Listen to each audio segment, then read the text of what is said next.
The boy had not spoken in 4 months, not to the grief counselors who came every Tuesday with their soft voices and their notepads, not to his grandfather, who flew in from Halifax and sat by the window for 3 days waiting, not to his teachers who sent home weekly notes folded in half, all of them saying the same careful thing in different words. Owen Cole, age 9, had simply decided that language was no longer useful to him, and no one, not a single adult in that large, quiet house, had been able to change his mind. His father noticed it first the way you notice a crack in the ceiling. Gradually. Then, all at once, Nathan Cole was not a man who missed details. He had built ardent systems from a rented basement in Waterloo into one of the most watched technology firms in the country.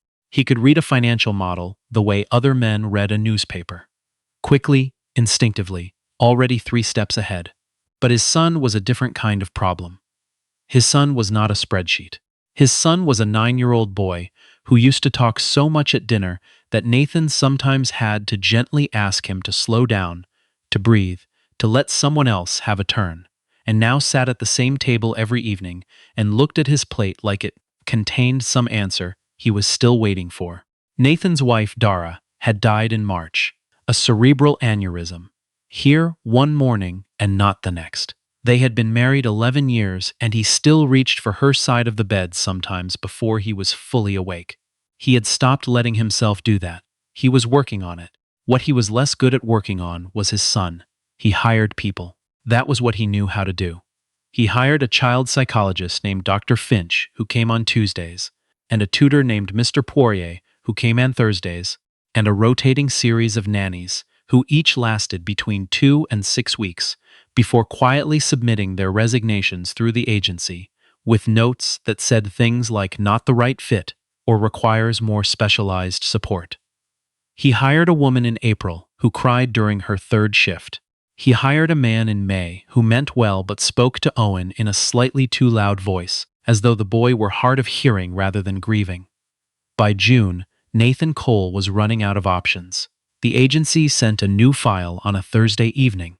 He read it at his kitchen island with a glass of water he kept forgetting to drink.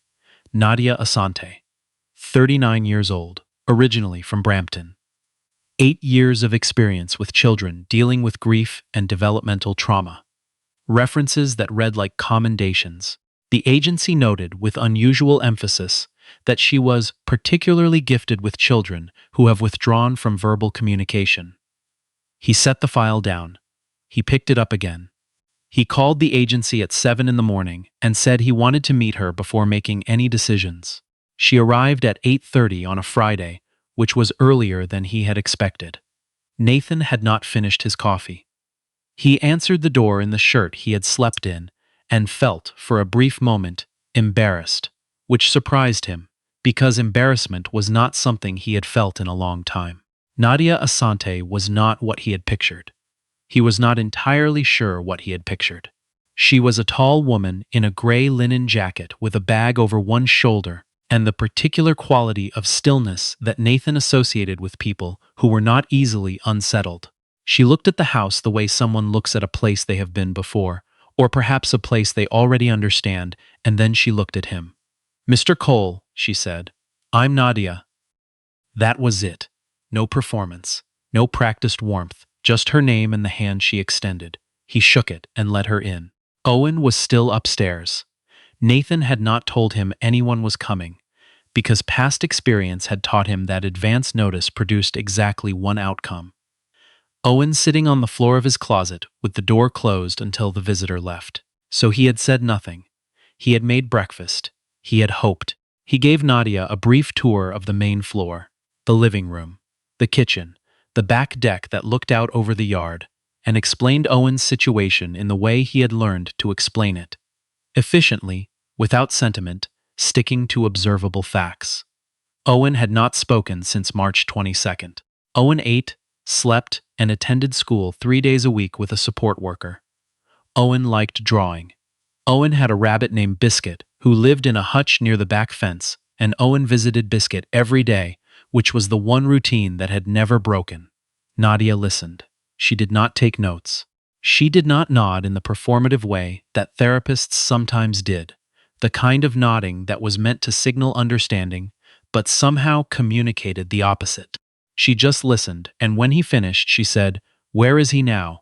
Still upstairs, I think? Does he know I'm here?" "No." She considered this. "That's fine, I won't go to him. Let him come to me in his own time." Nathan had heard variations of that sentence before. From Dr. Finch, from the nannies. But the way Nadia said it was different. Less like a strategy, and more like a simple fact about the nerve of children. Something she had learned so long ago it had stopped being remarkable to her. "Can I see the yard?" she said. He opened the back door and she walked out ahead of him. Owen came downstairs 40 minutes later. Nathan was at the kitchen island pretending to read something on his laptop, and Nadia was in the yard near the rabbit hutch, crouching down with her back to the house. She was not doing anything dramatic. She was just there, at Biscuit's level, quietly present, and Biscuit, who was in general a suspicious and unfriendly rabbit, had his nose pressed against the wire in the direction of her hand. Owen stopped in the kitchen doorway. He looked at his father. His father did not react, which was also something he had learned.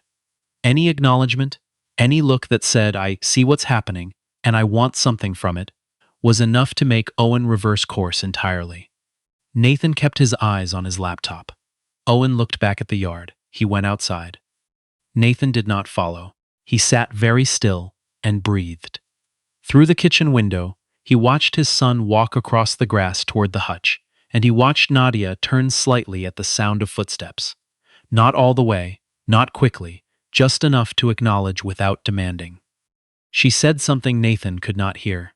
Owen stopped a few feet away. He looked at the rabbit. He looked at the woman. He looked back at the rabbit. He sat down in the grass. Nadia sat down too. Not beside him, a little to the side, enough space that it was his choice whether to close it or not. They stayed like that for a long time. Nathan Cole, who had run a company of 400 people and negotiated contracts in 4 countries and had not cried since the morning he identified his wife's body, pressed his knuckle against his mouth and stared at the window and felt something shift inside him that he did not have a name for yet. He told himself he kept the camera feed as a security measure. The house had a system. Cameras at the front and back entrances, one in the main hallway, one covering the yard. He had installed them 2 years ago after a break-in 2 streets over. He had never used them to monitor staff. He told himself that clearly, explicitly. On the morning, he opened the app on his phone and pulled up the yard camera because he was in a meeting downtown and could not stop thinking about whether Owen had eaten lunch. Owen had eaten lunch. He was in the yard. Nadia was on the deck bench with something in her hands that looked like a book, but she was not reading it. She was watching Owen, the way you watch something you do not want to disturb. Nathan put his phone away and tried to concentrate on the meeting. He picked it up again 11 minutes later. By the end of the second week, he had restructured his afternoon schedule to allow him to work from home 3 days out of 5. He told his executive assistant it was a flexibility arrangement. He told himself it was about Owen. He did not examine either of those things too carefully. He started arriving home at lunch, which he had never done before. He would make himself a sandwich and sit at the island and have a reason to be in the kitchen when Nadia brought Owen inside for the afternoon. He told himself it was coincidence. He asked her once, in a tone he tried to make professional, how Owen was responding to her approach. She had looked at him with an expression that was not quite amusement, but was in that neighborhood, and said, "He showed me a drawing today, a rabbit with wings." And then she had told Owen to wash his hands, and Owen had gone to wash his hands, and Nathan had stood there holding his sandwich and felt more pleased about a drawing than he had any rational reason to be. He did not know what to do with that, so he did what he usually did, which was nothing. It was a Wednesday in July when Nathan made the decision that he would, later, describe to no one as his lowest moment of reasonable behavior. Nadia mentioned at the end of her shift that the back fence latch had broken. She had noticed it when Owen was with Biscuit and had wedged a brick against it, but it needed a proper repair. Nathan said he would call someone. Nadia nodded and left. Nathan stood in the kitchen for 10 minutes and then went to the hardware store and bought a new latch himself, which was not the problem, and also bought a pair of plain dark work gloves and a worn canvas jacket from a pile of discounted outdoor wear near the entrance, which was. He came home and fixed the latch that evening, alone in the backyard, and he did not ask himself what he was doing, because he already knew, and he did not particularly want to confirm it out loud. The next morning, Nadia arrived to find the latch fixed and did not comment, because she was not the kind of woman who made a point of noticing things she was not invited to notice. Nathan, standing at the kitchen island with his coffee, said, "I had someone come by last night," she said. "Good," and went to find Owen. He went to his office and sat down and thought about what he had almost done. He had almost, in a leather jacket and sunglasses version of a plan, found a reason to be visible in the backyard while Nadia was working.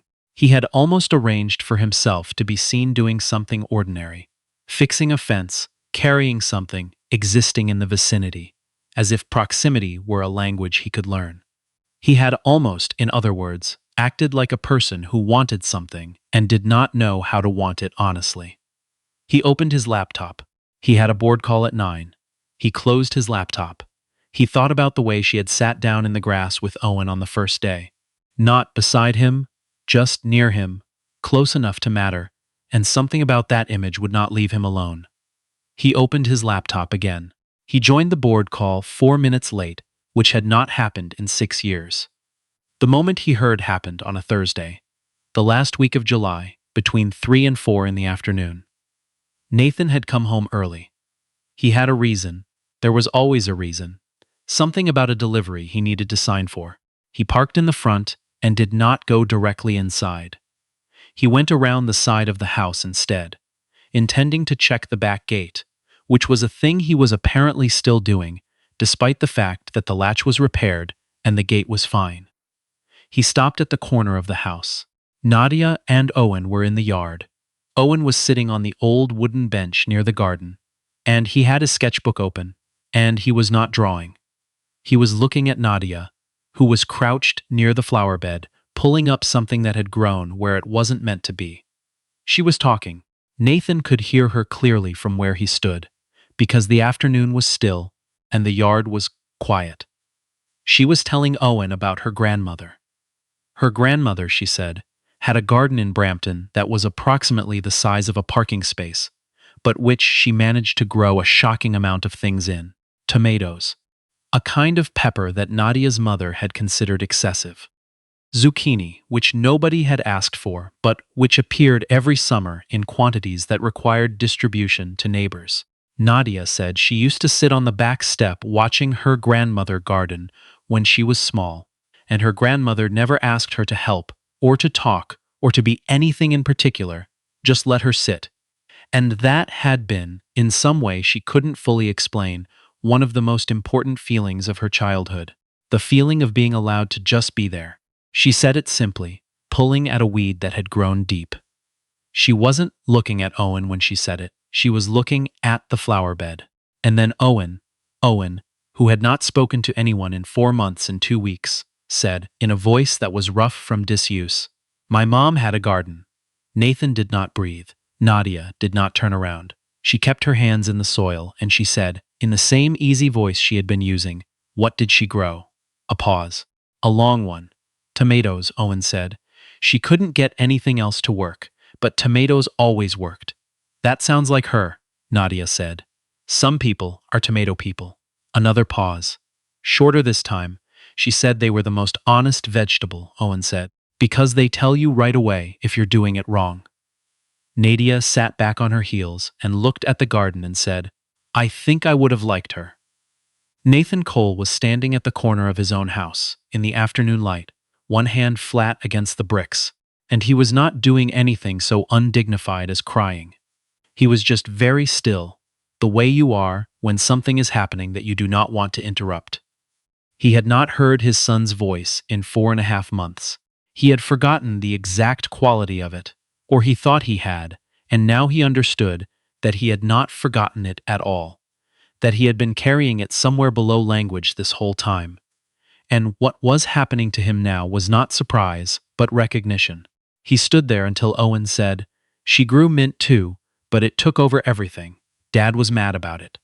And Nadia said, "Mint always does that. It can't help itself." And Owen, for the first time in 137 days, laughed. It was a small laugh, brief and unpracticed, like a door opening that had been closed too long. But it was there. It was real. Nathan walked back to the front of the house and sat in his car and waited until he was sure his face was doing something normal before he went inside. He did not bring it up that evening. Nadia came to him before she left, which she did not usually do. She stood in the kitchen doorway with her jacket on and her bag over her shoulder, and she said, "He spoke today." Nathan said, "I know." She looked at him steadily for a moment. "I wasn't going to say anything about you being home early. I wasn't doing anything wrong. I know that," she said. She was quiet for a moment. "I just want to make sure you know it too." He did not know, entirely, what she meant. But something in how she said it, without judgment, without making him feel watched, made him understand that she was not accusing him of anything. She was, in her way, offering him permission to not be ashamed of it. "Thank you," he said. "For today." She nodded. She left. He stood in the kitchen for a long time after the front door closed. August came in, warm and unhurried. Owen spoke more. Not constantly, not effortlessly. There were still days when the silence came back like weather, and Nathan had learned not to push against it. But the silence was different now. It had a different texture. It was a boy choosing quiet, rather than a boy who had lost access to words. And that distinction, Nathan had come to understand, was everything. Nadia brought Owen to the library on Tuesdays, which had not been sanctioned by anyone in particular, but which Owen now considered non-negotiable. She found him a book about a rabbit that built its own house from things it found in a forest, and Owen read it 4 times and then started drawing a version of it in his sketchbook.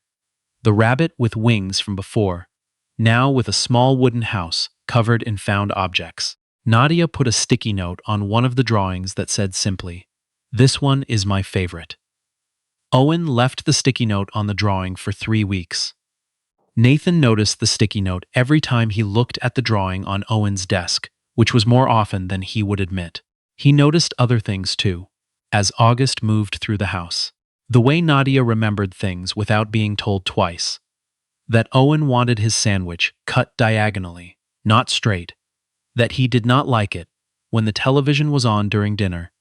That biscuit calmed down faster if you let him smell your hand through the wire before you opened the hutch. The way she moved through the house like she was conscious of the space she was taking up, not in an apologetic way, but in a careful way, a way that left room for other people. The way she sometimes stopped in the middle of something, a sentence, a task, and looked out the window, just for a moment, before coming back. He started coming downstairs for breakfast, instead of eating in his office. He told himself this was about being present for Owen. One morning, Owen ate quickly and ran outside, and it was just Nathan and Nadia in the kitchen, and Nathan poured a second cup of coffee and said, "I've been wondering, do you enjoy this work?" She looked at him with the measuring quality she sometimes had. "Yes," she said. "Why?" he said. And then, because that seemed too blunt, he said, "You don't have to answer that." "I don't mind," she said. She thought about it, genuinely. He could see her thinking about it, because children don't edit themselves the way adults do. When they're ready to trust you, they just trust you. There's no halfway. And that, she paused, that means something to me. Nathan thought about his son in the grass on the first day. Sitting down not beside her but near her, the choice to close the distance or not. "It means something to me too," he said, "to see it." She looked at him for a moment. She picked up her coffee. She said, "I think you're more patient than you give yourself credit for." He opened his mouth to say something and then did not, because he was not sure what the right thing was. She went out to the yard to check on Owen. He stood at the kitchen counter and thought, for the first time, without trying to talk himself out of it, that he did not want her to leave. The trouble with the Whitmore family was that they had opinions. Nathan's mother, Joyce, came to visit in the 3rd week of August and stayed for a long weekend, which in practice meant 4 days of careful observation, followed by a dinner conversation that Nathan would need several days to fully recover from. Joyce was a woman who expressed love through worry, and worry through the asking of particular kinds of questions. Questions that contained their own answers if you knew how to listen. "She seems very comfortable here," Joyce said, on the third evening, pouring tea. "She's good at her job," Nathan said. "Owen talks to her." "Yes. He doesn't talk to Dr. Finch like that." "No," Nathan said. "He doesn't." Joyce poured her tea. She put the kettle down. She said, "I just want to make sure the professional relationship stays clear." Nathan set his own cup down with a care that was not quite natural. "Owen is 9 years old. He's not confused about anything." "I wasn't talking about Owen," his mother said. He looked at her. She looked back at him with the expression of a woman who had been watching her son make decisions for 44 years and had learned when to speak and when not to. "I'm not doing anything wrong," he said. "I didn't say you were." She lifted her cup. "I said I wanted the relationship to stay clear, for everyone's sake, hers included." He did not answer. He looked at the table. He thought about the morning in the kitchen, the coffee. "I think you're more patient than you give yourself credit for." He thought about what his mother would say if she knew about the afternoon he had stood at the corner of the house and listened. He thought about what he would say to himself. "I know what I'm doing," he said. It sounded less convincing than he intended. His mother drank her tea and said nothing. He did not know what he was doing. This became clear to him on a Friday in September, when Owen's school had an early dismissal, and Nadia brought him home at noon, and they all ended up, by a series of small natural events, sitting at the kitchen table, eating lunch together. Owen had requested grilled cheese, which was a request, spoken aloud, to no one in particular and yet clearly to the room. And Nadia had made it, and Nathan had wandered in from his office because he could smell it, and Owen had looked at both of them and said, "Sit down, you're making it weird." So they sat down, and they ate grilled cheese sandwiches, the three of them, in the kitchen on a Friday afternoon, and Owen told a long and detailed story about something that had happened with a boy named Theo at school. A story that had several digressions and no clear conclusion, and Nadia listened, and Nathan listened, and Owen did not notice either of them noticing anything because he was 9 years old and had decided to tell a story, and so he was simply doing that. When Owen finished and went to find Biscuit, Nathan and Nadia sat at the table alone, and the kitchen was quiet, and Nathan said, "I haven't heard him talk like that in." He stopped. "I know," she said. "Since before," he said. "Yes." He looked at the table. There was a smear of butter near Owen's placemat. He looked at that for a moment. Then he said, "I want to tell you something, and I'm asking you to tell me if it makes you uncomfortable, because I have no interest in making things complicated." She put her hands around her coffee cup. She did not tell him to stop. "I think I've been." He paused. He tried again. "I think I've been making decisions lately that weren't about Owen." She was quiet for a moment. "I know," she said. "You noticed." "I'm fairly observant," she said. The thing near amusement was there again. "I'm not trying to." He stopped again. "I don't know what I'm trying to do, actually. That's what I wanted to tell you. I don't know. And I thought you deserved to know that I was aware of it, even if I don't." He exhaled. "I'm not good at this. I can see that," she said. "It's not unflattering." He looked up. She was watching him with an expression that was careful but not closed. She said, "I'm not uncomfortable. I want to be clear about that. But I want to be sure that what you're feeling is about me and not about what I've given Owen. Because sometimes those things can feel like the same thing." He thought about that. He thought about it honestly, which was harder than it seemed. "I think," he said slowly, "that watching you with Owen reminded me that people can be careful with each other, that it's possible." He paused. "But I don't think what I'm feeling is gratitude. I think it's something different. I just can't. I don't know how to be sure." She nodded. She picked up her cup. She said, "Then wait until you're sure. I'm not going anywhere." He looked at her. She looked back at him, steady and unhurried, the way she had looked at him the very first morning on the front step. "Okay," he said. September moved into October. The maple in the front yard went red and then orange, and then began to let go. Owen started talking to Dr. Finch. Not freely, not immediately, but in the way things begin. A word here, a sentence there, a drawing brought in and placed on the desk without explanation. Dr. Finch wrote Nathan a note that said Owen was making meaningful progress, which Nathan read 3 times and then put in his desk drawer, next to a drawing of a rabbit with a wooden house covered in found objects. Nadia was still there. She had not said anything else about the conversation in the kitchen. Neither had he, but something had changed, or perhaps something had simply been acknowledged, and acknowledgement turned out to be its own kind of progress. He no longer manufactured reasons to be in rooms she was in. He just came into those rooms, and she was there, and that was enough. One afternoon in late October, Owen came inside with mud on both knees and a look of great satisfaction, and announced that Biscuit had figured out how to open his own hutch door, which Nadia said was a serious problem, and Owen said was incredible, and Nathan stood in the kitchen doorway watching them argue the relative merits of a self-liberating rabbit, and felt something he had not felt in a long time settle into the space behind his ribs. He did not have a name for it yet, but it was warm, and it was real, and it was, for the first time in many months, something he was not trying to manage. He asked her to go for a walk. He said it plainly, without preamble, on a Saturday morning when Owen was at his grandfather's in Halifax for the weekend. He said he had been thinking about what she had said, about waiting until he was sure, and he was not entirely sure, which he understood was not a promising start, but he was also sure enough that he did not want to keep not saying anything. She looked at him for a moment. Then she put on her coat. They walked in the neighborhood for a while without saying much, which was comfortable in a way Nathan hadn't expected. There were leaves on the ground, and the air had the clean, sharp quality of an Ontario October, and somewhere down the street someone was raking, the sound of it unhurried and domestic.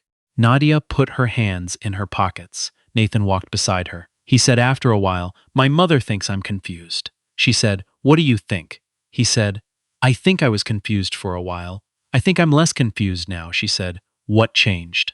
He thought about this. He said, Owen laughed. "In July, in the yard." He paused.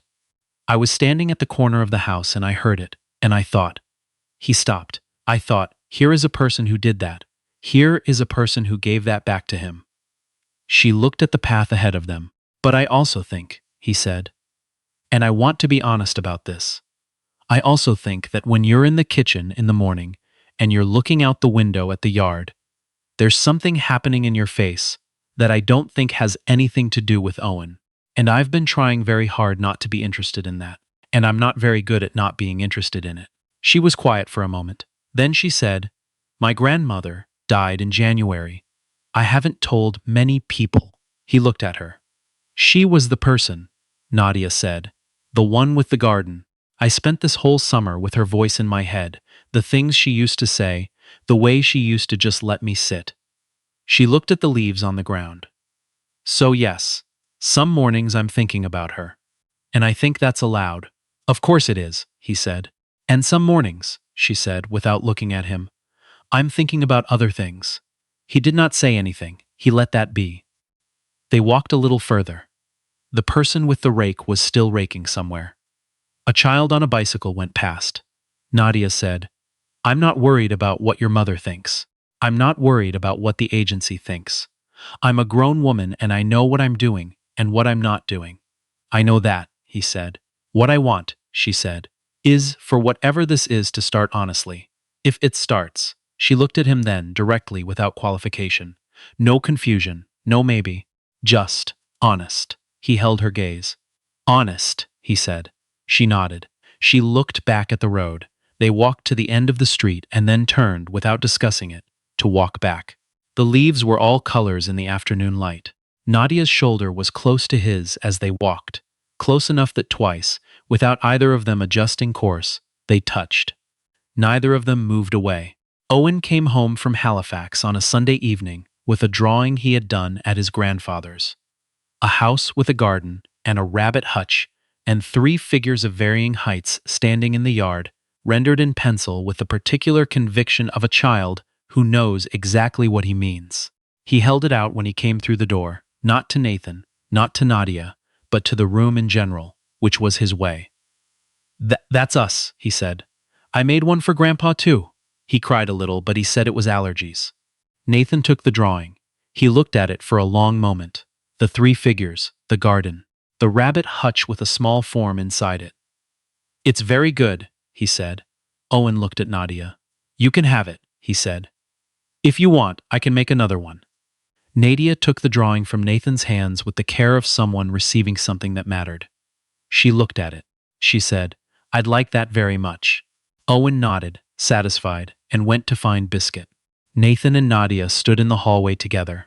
The drawing was between them. The house was quiet in the way that houses are quiet when someone has just filled them and then moved to another room, a full silence rather than an empty one. He's going to be okay, Nathan said. Yes, she said. He is. He looked at her. She was still looking at the drawing, at the three small figures in the yard, the garden behind them, and the sky above them left blank, the way children leave skies. Not empty, just open, full of the kind of space that hasn't been decided yet. He did not say anything else. There was nothing else that needed saying. Outside, October was doing what October does. Letting things go gently, making room. The maple in the front yard had nearly finished. What was left on the branches caught the evening light and held it, briefly, before releasing.